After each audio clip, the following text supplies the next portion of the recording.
Very historic day. U.S. Congresswoman Barbara Lee is a California Democrat and chair of the Congressional Black Caucus. Well, it's an honor to have you on. I'll bet you folks were 100% today. I'm just guessing. The members of the Black Caucus, did you vote 100% on Sunday for health care? There was one member of the Congressional Black Caucus who voted no, but for the most part, 99.9% of the Congressional Black Caucus voted for this bill. And let me just say, Chris, this is a major victory for the American people.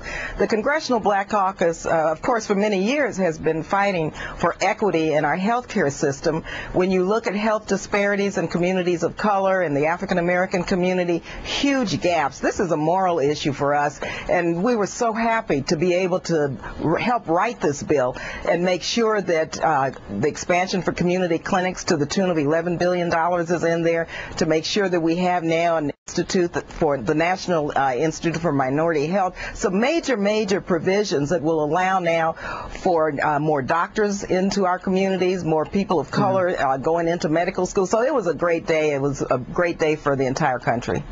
Well, I like the press coverage myself because I don't know if you noticed. You probably did notice, Congresswoman.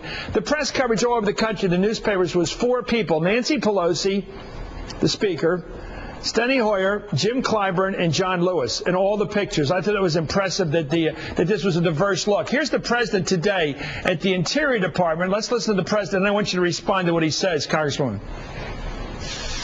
Now, as long as the road as this has been, we all know our journey is far from over. There's still the work to do to rebuild this economy. There's still work to do to spur on hiring.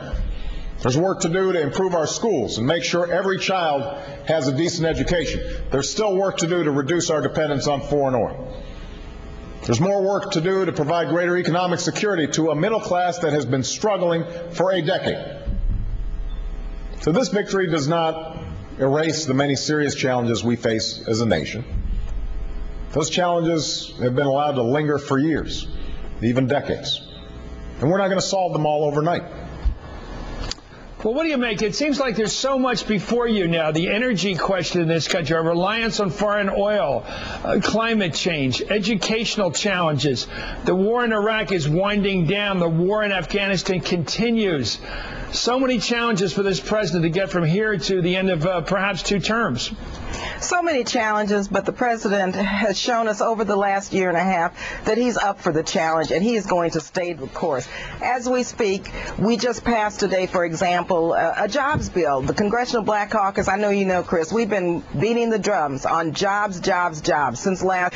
We've got to create a comprehensive jobs initiative to employ everyone in our country, especially the chronically unemployed. And so today, under the leadership of Chairman Levin and our great speaker, we passed out of the House an expansion of TANF, and also tomorrow we'll be working on our summer youth jobs initiative to the tune of $600 million. Hopefully we'll be able to pass that. I share that because when we met with the president, the Congressional Black Caucus, we met maybe 2 or 3 weeks ago, we talked about what next and how to put forth initiatives to create jobs for the country, especially for those in areas of high unemployment. So we have a lot of work to do, but I think what you have seen is the leadership of both the president, our Speaker Pelosi, Senator Reid, and all of our Democratic caucus with the commitment to, regardless of where we are on political points of views, that we're willing to step in there, fight it out, and come up with something that's major for the country. And I'm so proud of the fact that we were able to do this under our watch. California Congresswoman Barbara Lee, thank you so much for joining us, Congresswoman. Coming up, Republicans went for